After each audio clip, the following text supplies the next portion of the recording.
وزیراعظم شہباز شریف نے lieutenant general عامر رضا کو 4 اسٹار جنرل کے عہدے پر ترقی دے دی۔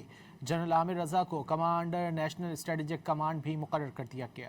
لیفٹیننٹ جنرل عامر رضا کو 4 اسٹار جنرل بنا کر کمانڈر نیشنل اسٹریٹجک کمانڈ بھی مقرر کر دیا گیا۔ جنرل عامر رضا اس سے پہلے چیف آف جنرل اسٹاف کے عہدے پر فرائض انجام دے رہے تھے۔ وزیر اعظم شہباز شریف نے جنرل عامر رضا سے ملاقات کی اور ترقی اور نئی ذمہ داری سنبھالنے پر مبارکباد دی۔ وزیر اعظم نے جنرل عامر رضا کے لیے اہم قومی ذمہ داری کی انجام دہی میں نیک تمناؤں کا اظہار کیا۔